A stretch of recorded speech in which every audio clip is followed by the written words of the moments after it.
I'm Manouk Akopyan. Thank you for tuning in, and thank you to our partners, personal injury attorney Nelson Gevorkyan. Okay, perfect. Let's do it. 3, 2, 1.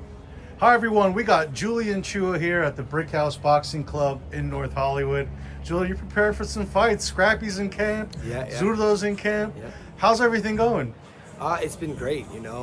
We actually don't have anything like fully scheduled right now, so it's actually rather slow. But I know that because it's slow, it's just going to be right around the corner that everything happens at the same time. So all these guys are going to be getting ready. Eric Priest will probably be on the Zurdo card, from what I've been told.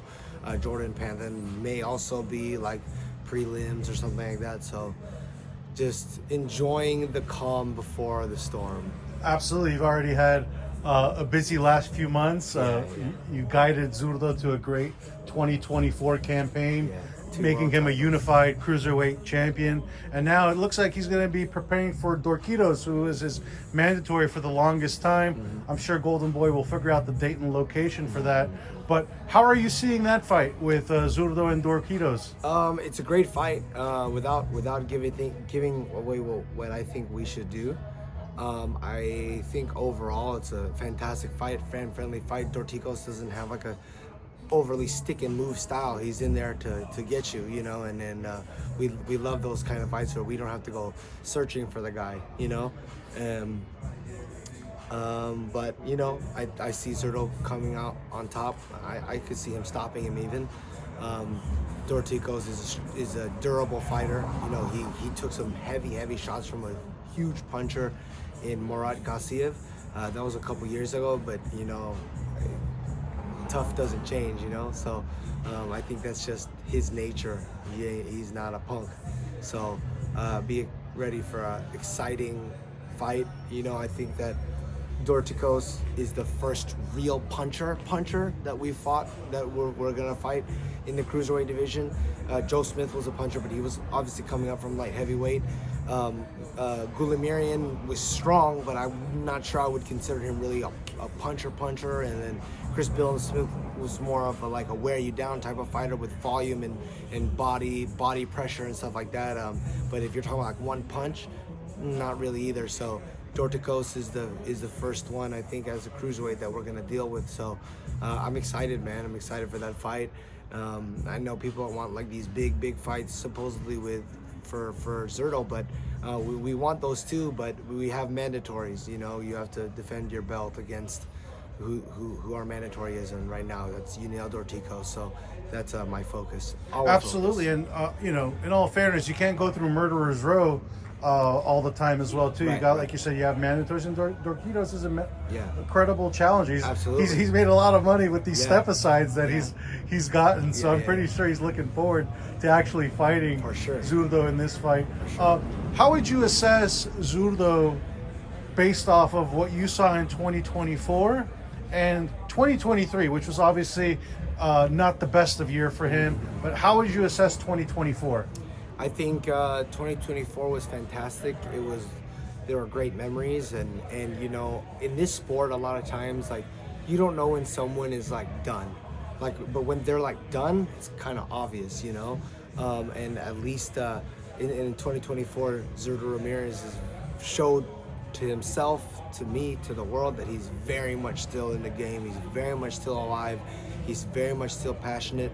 And he worked really hard 2024. So I think that's the biggest thing, that he just presented to the world that this is where I'm at, and I'm still here, and this is my weight class, and I think he's gonna have an even better 2025. What would you say is the biggest difference from the Zurdo who lost to Bivol, had some issues making weight in the following fights, and who he is now today as the unified cruiserweight champion? Well, in regards to the weight, I just think he's not dying anymore to make 175, even though he's not really a huge or a big cruiserweight. He's more comfortable at that weight class.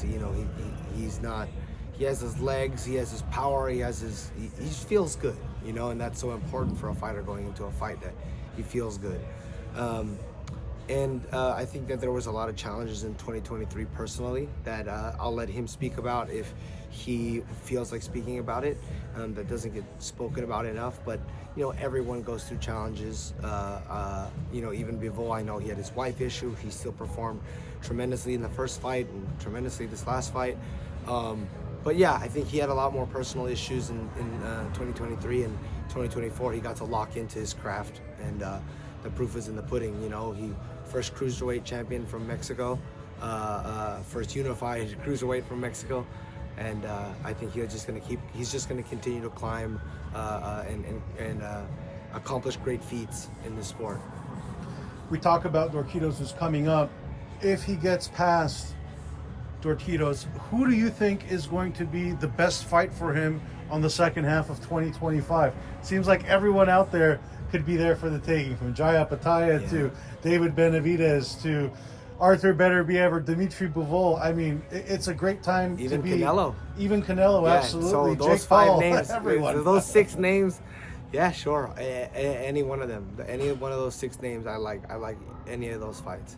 You know, so my job though is not to pick out the next guy. We have a great team behind us, like helping us with the right fights, and my job is just to get him ready. But I do know one thing: he's not scared of anyone. Us as a team, we like every single challenge presented, but it's not my jurisdiction to assign who we're up against next. You know, my job is just to study the fighter, come up with a plan, and go out there and execute. Drill to be able to execute. And of course, you're one of the most respected minds in boxing today. Let's talk about the Beterbiev-Bivol fight. We just saw it unfold. What is your reaction to the second fight? Man, it was a really good fight. I actually liked it even more than the first fight. But the first fight, either one of them, I didn't really like sit down and tally like, oh, this guy's winning, this guy's. I was just like enjoying the tactical, like what they were trying to apply. Like, I was just enjoying the fight as a fan more than trying to score it. I think I would have to go back and rescore it, but I remember from the first fight, just without scoring round by round, I thought that Bivol won the fight. Like, I thought Bivol won the fight, and then actually the second fight, I thought Beterbiev won the fight. I thought that, but that might also be because the rounds that Beterbiev won were so dominant, and I think the ones that Bivol won could have been like a toss-up possibly. Sure. So I think that's where my subjective vote goes to Beterbiev. But no, it was so interesting because Bivol got visibly shook in the middle rounds where he wasn't opening up at all. It almost seemed like he was just trying to survive for a little bit, and then he gathered himself, picked it back up, and fought a fantastic fight on the second half. Whereas in the second half of the fight, I felt like Beterbiev lost a little focus. It seemed like he was just kind of following around, like touching. In the beginning, he was setting things up with the body jab, like hook body jab, and like throwing that right hand to the body, where he was throwing his right hand where Bivol was gonna be, not where he was at. He was kind of forcing him into the right hand and throwing stuff like that. But it seemed like he almost lost. He almost looked like he got bored for a second in there, and that one moment, which is so uncharacteristic of him. I feel like he's so hard nosed and like I feel like that's his like gift. Is like he's so present in there, and he's a fantastic finisher, which was so off for me to see him visibly hurt Bivol. Maybe not like wobble, but there was a moment where I feel like if he would have closed heavily, he could have stopped him, and he didn't take advantage of it. And then that might also be a credit to, you know, Bivol's tenacity or resistance to succumb to that, you know. And it was just a fantastic fight. It was a great fight. I'm more than happy to watch and pay for that again. As many times as they want to go at it, I'll pay for it. But at the end of the day, regardless of my opinion of who I thought won the fight and whatnot, I'm really happy for Dimitri Bivol. Like, obviously I want to beat him if we fight him again with Zurdo, but I've known him for a very long time, before he was even world champion, and He's always been a gentleman, a great guy. If it's not against us, I'll always be rooting for him. Back in your Wild Card West days, right? Yeah, that's right. Even wild card, I knew my wild card. The only one that I might have a toss up with, like who to cheer for, is him and David Benavidez, because I like David's my guy too. You know that one. I'm just gonna watch as a fan if they fight. But it's hard for me to. I can't invest my want for either of them because they're both great human beings. It seems like if we see Beterbiev Bivol 10 times, we'll get 10 different results at this point. Yeah, it's that close. Yeah. And I don't think you'll get a satisfied result if only in the case that there's a knockout, right? Yeah. Where there's a definitive result.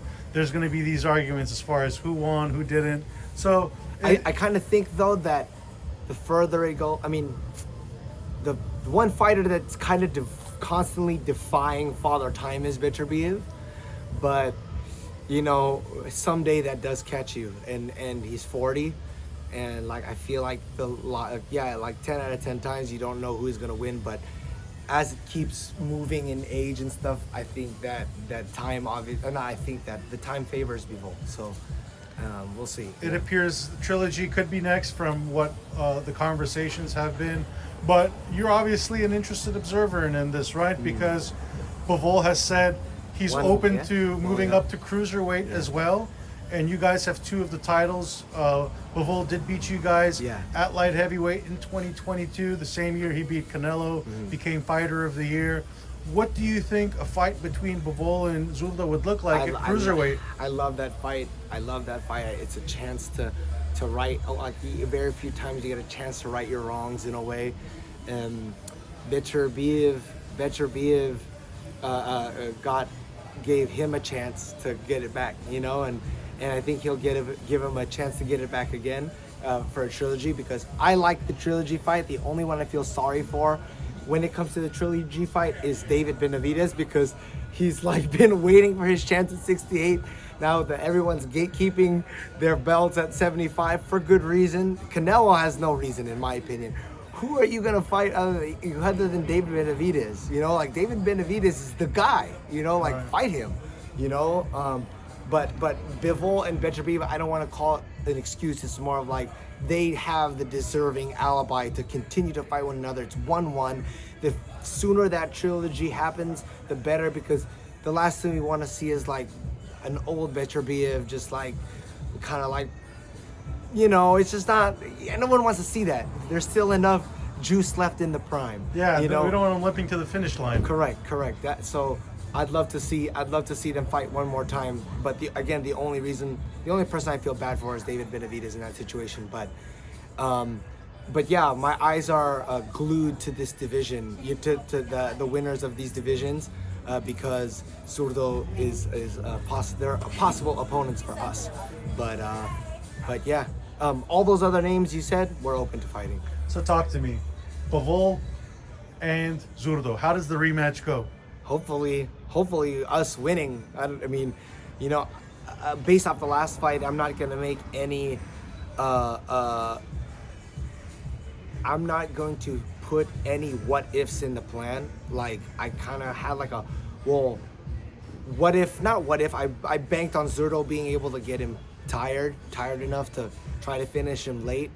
But you know, you can't bank on him being dropped or getting tired, because he's shown in every fight that he'll play reserve for a little bit. He'll catch his second wind, and he's not, that's not going to be the case. So I have us coming out on top. I'm not going to say decision or knockout or whatever, but it's going to be one of those. Yeah, it's hard to kind of even predict a knockout against Bivol at this point. Exactly. He's lasted 24 rounds with the crazy with puncher, Beterbiev, the hardest knockout artist in the sport. Heavy pressure. He's taken Canelo's one-punch power as well too. So it's kind of hard. He's a complete fighter, and it's not just the heavy punching of Beterbiev, it's his presence. His presence is exhausting. These guys, like, he doesn't really step back too much. He will step back a little bit, but for the most part, he's right in. You're like tethered to him. You try to slide over here, you're constantly tethered to him, and he can hurt you. So raise the anxiety and the pressure by a million when you got a guy who is doing all the things tactically to put pressure on you, but can also hurt you. You know, like that's a lot of pressure. And Bivol did not fade. He didn't get tired. So how can you put exhaustion in part of your plan? You know, like he's proven himself in that way. So no, we're gonna have to really, I have my ideas of how we would win the rematch, but I would have to sit down again and really like dive deep into what we can do to beat this guy. Absolutely. And I'll leave you with the last one on this. I think it's the big fight that everyone will be talking about eventually this year. Canelo versus Terence Crawford. It looks like it's going to happen in September. We see Terence Crawford. He looks chunkier and bulkier by the day. Yeah. How do you see that fight between Crawford and Canelo unfolding? Should it go down in September? Oh man, I know this question is gonna get asked a lot, and I'm allowed to change my mind as the fight gets closer and stuff. But it's hard for me to see Terence Crawford being able to keep, you know, Canelo from, you know, you can keep him outside for how long, because I know that like he's not necessarily like the youngest guy ever either. He moved his feet a lot less against Madrimov than like when he fought Postol and those guys. His legs were so springy. He was a lot more set, trying to keep, you know, that's part of wisdom. You know, you learn how to use less energy to like move around, but he's gonna need those legs to be able to move around Canelo, you know. So it's hard for me to pick him, even though I think he is my favorite fighter to date, is Terence Crawford. It's hard for me to pick him to win that fight. But then again, Canelo did not stop Jermell Charlo. He did not stop Berlanga, who is obvious. Berlanga is the same size, but is a 68 pounder, but defensively he's not. I don't think he's like a genius or anything. I think that Terence Crawford's much more. If Terence is trying to be defensive, he's harder to hit than Berlanga. And so I don't know. I don't know if Canelo hasn't had a that's what knockout I'm in saying. 5 fights. That's what I'm saying. I don't know if Canelo is gonna be able to stop Terence Crawford either. And if it goes to decision, then it's most likely more of a match of skill of skills. And even though Canelo is really skilled, I favor Terence Crawford in the skill department. You know, so I don't know. I love that they're gonna fight each other. You know, it's great, I love isn't that it? they're gonna fight each other. It's amazing. But I'm a little worried that it's gonna be like in the late rounds, everyone's gonna be like, nah, this is how I thought it was gonna go.